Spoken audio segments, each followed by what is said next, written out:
ये कहानी है भविष्य की, जब हम इंसान बिल्कुल आज की ही तरह रहते हैं। हमने साइंस की दुनिया में कोई भी ज्यादा तरक्की नहीं की है, यहाँ तक कि आज भी हम इंसानों को कैंसर का इलाज नहीं मिला। लेकिन फिर डॉक्टर विल नाम के एक साइंटिस्ट पूरी इंसानी जाति का तख्ता पलट कर देता है। वो आर्टिफिशियल इंटेलिजेंस और ह्यूमन कॉन्शियसनेस को मिलाकर नैनो टेक्नोलॉजी की मदद से वो सब भी कर सकता है जो कि कभी किसी इंसान ने नहीं सोचा था। इंसान के बूढ़े होने और मरने की वजह हमारे बॉडी के सेल्स का डेड होना होता है, लेकिन वो ऐसा तरीका खोज निकालता है कि अब इंसानों के डेड सेल्स को वो अपने डिजिटल फॉर्म से भी रीजनरेट कर सकता है। साथ ही पूरी पृथ्वी को फिर से सुनहरा हरा भरा बनाने का भी प्रयास करता है। लेकिन इंसानों की एक खासियत रही है कि जो चीज उनके समझ नहीं आती, जो चीज उनके सोच के परे होती है, तो वो उस चीज को जाने उस चीज को खतरा मानकर उसे खत्म करने पे तुल जाते हैं, जिससे इंसानी जाति हमेशा एडवांसमेंट से वंचित रह जाती है। यही सब इंटरेस्टिंग कहानी है आज की हमारी इस मूवी की। वीडियो को पूरा देखें तभी जाकर आपको इस मूवी की कहानी समझ आएगी, क्योंकि इस मूवी की एंडिंग आज भी 80% लोग नहीं समझ पाए। कहानी की शुरुआत में हमें मैक्स नाम के एक आदमी को दिखाया जाता है जो कि एक बंजर पड़े घर में कुछ छानबीन कर रहा है। यहाँ पर हर एक चीज तबाह हुई पड़ी है। जब वो बाहर गार्डन में जाता है तो उसे वहाँ पर सनफ्लावर्स का पौधा दिखता है। वो उस सनफ्लावर को बड़े गौर से नोटिस करता है, जिससे पानी की बूंद नीचे टपक जाती है। और अब हमें 5 साल पहले के समय को दिखाया जाता है। ये सीन इस मूवी का एंडिंग सीन होता है, लेकिन इसी सीन में इस मूवी का क्लाइमेक्स छिपा हुआ है। अब 5 साल पहले के समय में हमें डॉक्टर विल कार्टर और उसकी पत्नी इवेलिन कार्टर को दिखाया जाता है। ये दोनों पति पत्नी साइंटिस्ट होते हैं और इनका मकसद होता है कि ह्यूमन कॉन्शियसनेस को आर्टिफिशियल इंटेलिजेंस के साथ मर्ज करना, जो कि आज तक कोई भी नहीं कर पाया, क्योंकि हमें खुद नहीं पता कि हमारी कॉन्शियसनेस काम कैसे करती है। विल अभी अपने गार्डन के चारों ओर कॉपर फेंस को तैयार कर रहा है ताकि वो अपनी पत्नी इवेलिन के साथ बिना किसी भारी दुनिया के इंटरेक्शन के समय बिता पाए। अब इसके बाद विल और इवेलिन एक शो के लिए तैयार हो रहे हैं, जहाँ पे पूरी दुनिया की साइंटिफिक कम्युनिटी उनके आर्टिफिशियल प्रोग्राम के बारे में जानेगी। अब मैक्स भी इवेलिन और विल को ज्वाइन कर लेता है। स्टेज पे जाके इवेलिन सबको बताती है कि उसका मात्र एक सपना है कि पूरी दुनिया से उसे पॉल्यूशन और ग्लोबल वार्मिंग को हटाना है, ताकि पृथ्वी फिर से पहले की जैसी हरी भरी हो सके। और ये सब वो अपने बनाए आर्टिफिशियल इंटेलिजेंस से ही कर सकते हैं। अब इवेलिन के बाद डॉक्टर विल स्टेज में आता है और हम देखते हैं कि विल के शो में आज की दुनिया के वैज्ञानिक और बिजनेसमैन इलोन मस्क भी आया हुआ है। डॉक्टर विल बताता है कि कोई भी इंसान अपने दिमाग का आज तक 100% यूज नहीं कर पाया, लेकिन क्या हो अगर हमने ह्यूमन कॉन्शियसनेस को एआई से मर्ज कर दिया, तो फिर हम इंसान अपने दिमाग को पूरी तरह से यूज कर सकते हैं। विल यहाँ पे बताता है कि आज तक कोई भी कॉन्शियसनेस को समझ नहीं पाया कि ये कैसे काम करती है, और न ही वो यूनिवर्स को पूरी तरह समझ पाए हैं। लेकिन एआई की मदद से अब पूरे राज खुल जाएंगे।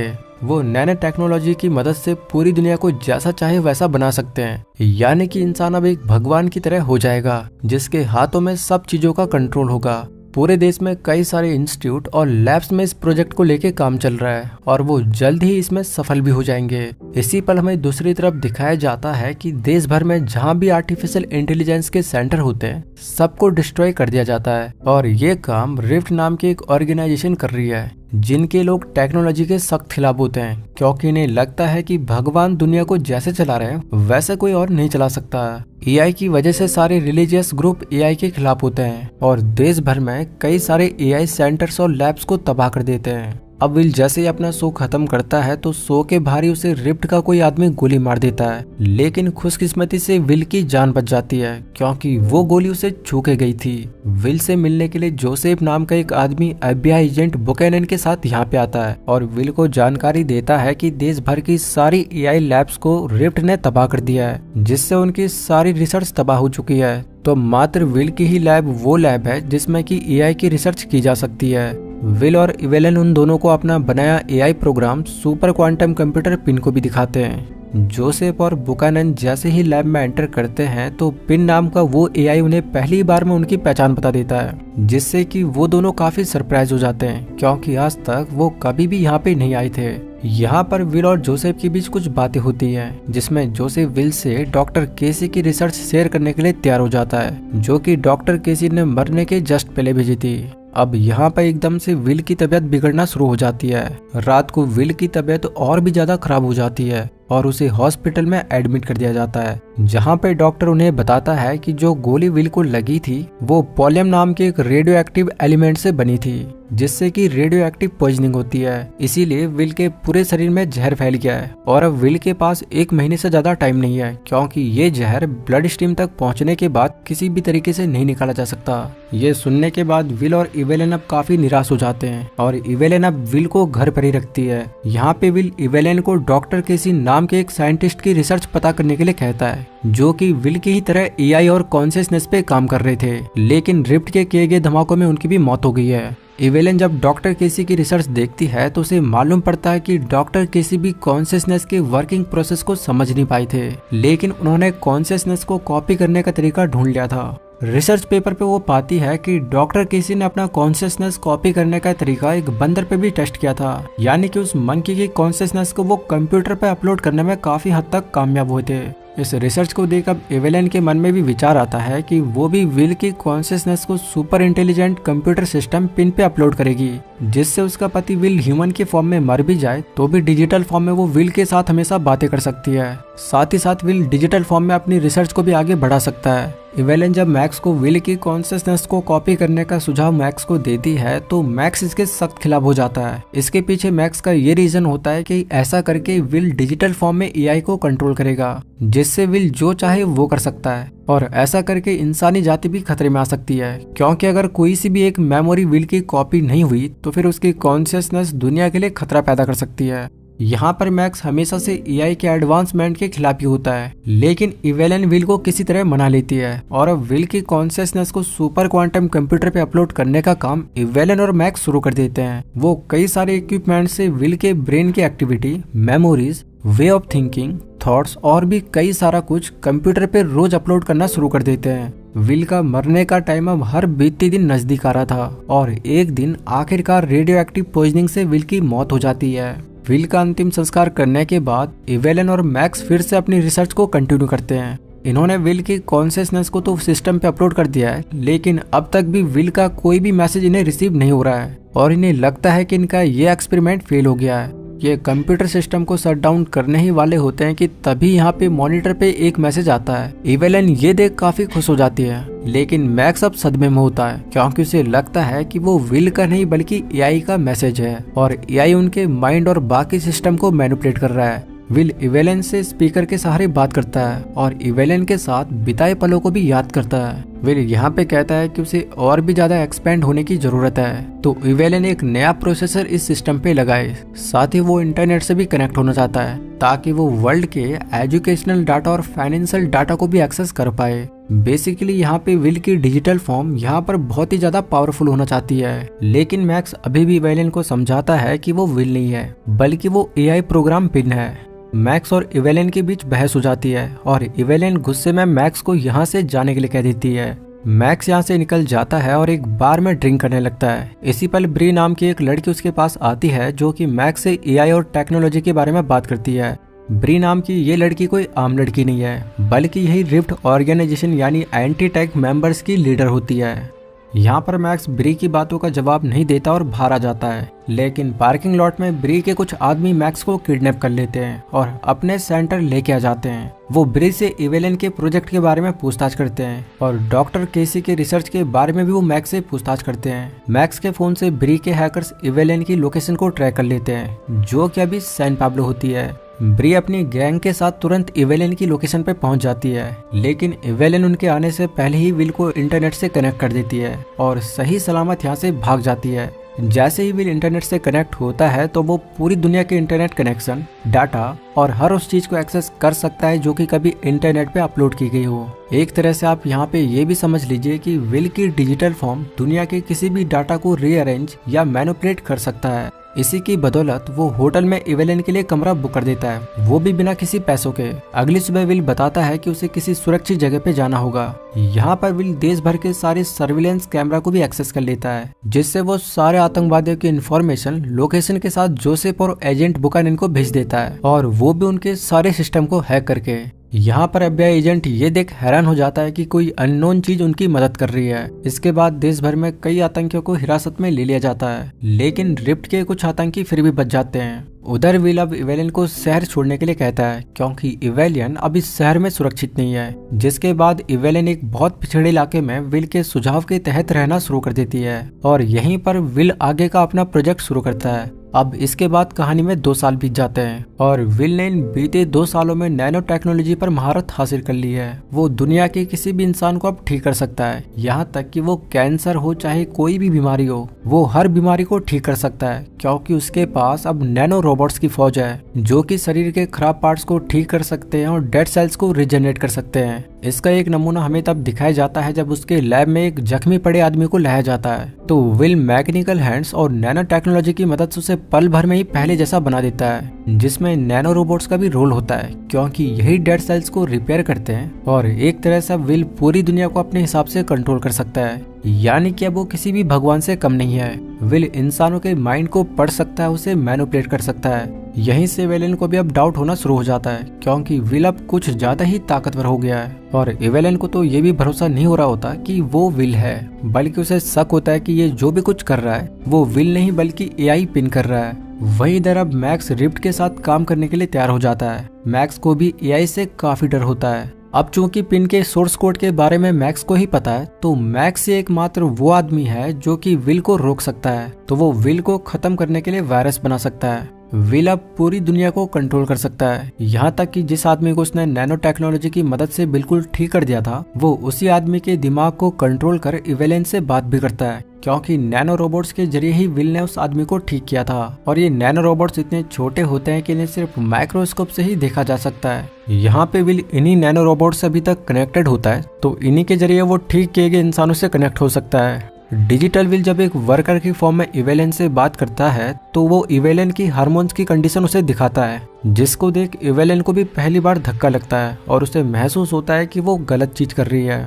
वहीं इधर सारी दुनिया में एक वीडियो वायरल हो जाती है, जिसमें AI की इंटेलिजेंस की कैपेबिलिटी को दिखाया गया था कि किस तरह डिजिटल विल कोई भी बीमारी या जख्म को पल भर में ठीक कर देता है। रिप्ट के हाथ भी ये वीडियो लग जाती है, जिससे अब मैक्स किसी भी तरह डिजिटल विल को खत्म करना चाहता है। विल की वीडियो जब वायरल होती है तो बहुत सारे लोग अपनी बीमारियों का इलाज कराने यहाँ पे आने लगते हैं और पल भर में विल उन्हें नैनो टेक्नोलॉजी की मदद से ठीक भी कर देता है। विल की वजह से किसी अंधे को पहली बार दुनिया दिखाई पड़ती है, तो कोई लंगड़ा अपने पैरों पे चलने के काबिल हो जाता है, कोई बहरा पहली बार आवाजें सुनता है, तो कोई गूंगा बोलने के काबिल हो जाता है। विल सबको एक तरफ से ठीक करने लगता है, लेकिन यहाँ पर जिसका भी इलाज डिजिटल विल कर रहा है, वो इंसान हमेशा के लिए विल से कनेक्ट हो जाता है, क्योंकि विल डेड सेल्स और खराब टिश्यूज को माइक्रो रोबोट्स या कहे कि माइक्रोचिप से फील करता है।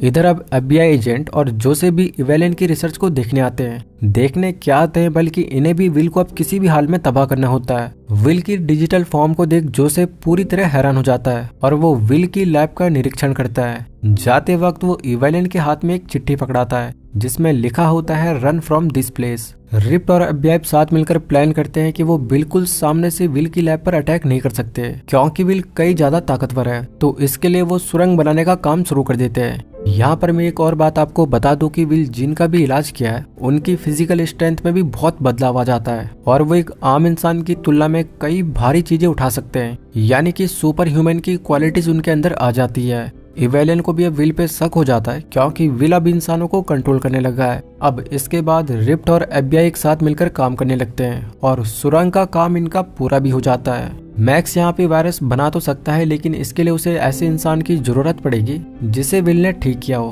ताकि वो माइक्रो रोबोट से विल के सोर्स कोड को पकड़ पाए। इवेलियन जब बाहर सोलर पैनल्स एरिया में होती है, तो तभी रिप्ट और FBI के लोग यहाँ पे हमला कर देते हैं, तो वहीं विल सारे लेबर्स को यहाँ पे इवेलियन को सेव करने में लगा देता है, या कहे कि वो सारे लेबर्स के माइंड को कंट्रोल कर इवेलियन को घेर लेता है, ताकि इवेलियन को कोई नुकसान ना पहुंचे। कोई भी रास्ता न दिखने पर मैक्स इवेलियन के बगल में खड़े एक शख्स के हाथ पे शूट कर देता है, लेकिन आश्चर्यजनक तरीके से उस शख्स का घाव अपने आप ठीक हो जाता है। तो यहाँ पे मैक्स, रिप्ट और FBI के लोगों को तुरंत पता लग जाता है कि वो इनका मुकाबला नहीं कर सकते, क्योंकि विल अब सभी लेबर से कनेक्टेड है और नैनो टेक्नोलॉजी की मदद से उसने सारे लेबर्स को एडवांस बना दिया है। ये देखने के बाद ये सारे उल्टे पैर भागने लगते हैं, जिस बीच विल से कनेक्टेड लेबर इनका पीछा करते हैं और हम देखते हैं कि ये लेबर्स तो गाड़ी से भी तेज भाग रहे हैं, जिससे ये रिफ्ट और FBI के कई लोगों को मार देते हैं। मैक्स सुरंग के रास्ते वापस भागता है और उसका पीछा विल से कनेक्टेड एक लेबर करता है। आगे जाकर चतुराई से मैक्स और FBI के लोग उस विल से कनेक्टेड आदमी को कॉपर फेंस से जकड़ लेते हैं, जिससे विल का कनेक्शन उस आदमी से टूट जाता है और वो उसे ठीक नहीं कर पाता। मैक्स उस आदमी के माइक्रो रोबोट से विल के सोर्स कोड का पता लगाता है और डिजिटल विल के लिए वायरस बना देता है। किसी तरह ये इवेलन को भी किडनैप करने में कामयाब हो जाते हैं। यहाँ पे हमें दिखाया जाता है कि विल इसी बीच नैनो पार्टिकल से पूरी धरती के एयर पोल्यूशन को ठीक करने लगता है। नैनो पार्टिकल की मदद से वो बारिश भी करता है और अब पूरी दुनिया में धीरे धीरे बीमारियों का नामो निशान मिट जाएगा। मैक्स इसी के बारे में इवेलन से बात करता है कि पेन के फॉर्म में विल जिस तरह से धरती की पॉल्यूशन को ठीक कर रहा है वो बिल्कुल भी अननेचुरल है और इतिहास गवाह रहा है कि अननेचुरल चीजें इंसानों के लिए बाद में खतरा पैदा करती है, तो उन्हें किसी भी तरह विल को ऐसा करने से रोकना होगा। यहाँ पर इवेलिन भी मैक्स की बात को समझ इनका पक्ष लेती है और कहती है कि वो मैक्स के बनाए वायरस को इवेलिन की बॉडी में इंजेक्ट कर दे, ताकि जब वो विल को खुद की कॉन्शियसनेस को भी सिस्टम में अपलोड करने के लिए कहेगी तो वो वायरस भी विल के सिस्टम में अपलोड हो जाएगा, जिससे इवेलिन के साथ विल का भी अंत हो जाएगा।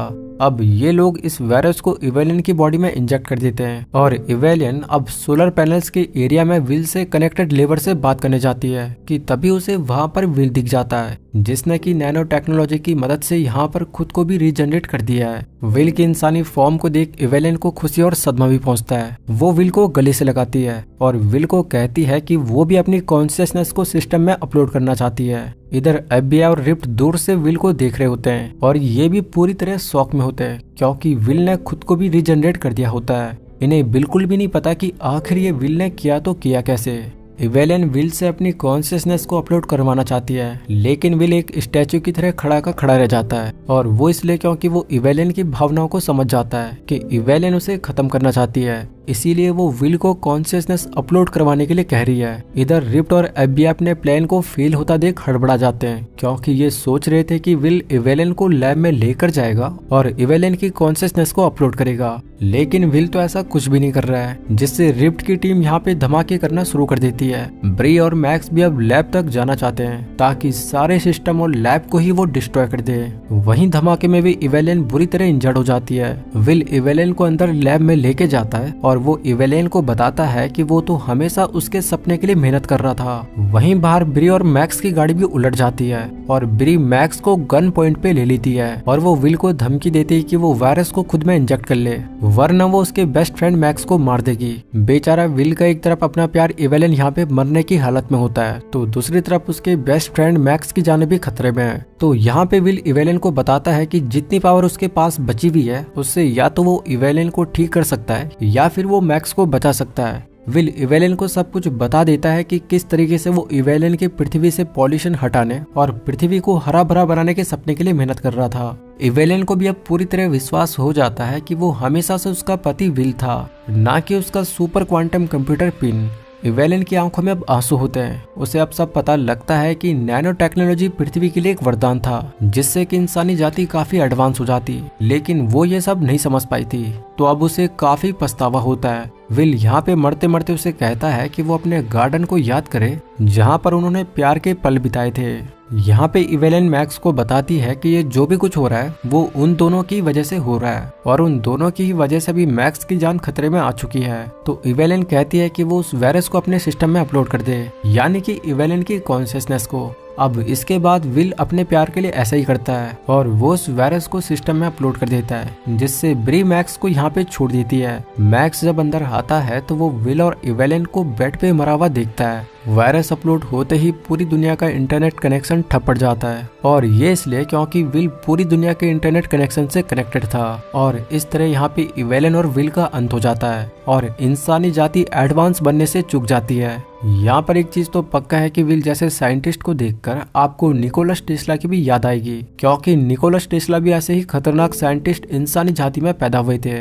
अब इसके बाद आता है मूवी का वो सीन जो कि हमें पूरी तरह सोच में डाल देता है। मूवी के आखिरी सीन में जब मैक्स विल और इवेलिन के गार्डन में जाता है तो वो वहाँ पर सनफ्लावर्स को देखता है और बड़ी गौर से वो सनफ्लावर को नोटिस करता है। तो वो पाता है कि सनफ्लावर से पानी की बूंद जब नीचे पड़ती है तो वो गंदे पानी को साफ कर देती है। ये देख मैक्स का पूरी तरीके से दिमाग घूम जाता है और उसे समझ आ जाता है कि विल के नैनो पार्टिकल्स अभी भी यहाँ पे मौजूद है जो कि ऐसा कर पा रहे हैं, लेकिन ये कैसे मुमकिन है, यही इस मूवी की गुत्थी है। तो आइए इसका जवाब भी जान लेते हैं। तो जब विल ने नैनो पार्टिकल्स की हेल्प से बारिश की होगी तो विल के नैनो पार्टिकल्स इस गार्डन में गिरे होंगे और जब विल ने उस वायरस को इंजेक्ट किया तो उसके सारे नैनो पार्टिकल्स तो डिस्ट्रॉय हो गए, लेकिन गार्डन में इस कॉपर फेंस की वजह से यहाँ पर विल के नैनो पार्टिकल्स डिस्ट्रॉय नहीं हो पाए। यही रीजन है कि विल के नैनो पार्टिकल्स अभी तक यहाँ पे मौजूद हैं। आशा करता हूँ कि आपको मेरा ये एक्सप्लेनेशन पसंद आया होगा। अगर ऐसा है तो आप मेरे इस वीडियो को लाइक कर मेरे इस चैनल को सब्सक्राइब कर मुझे सपोर्ट कर सकते हो।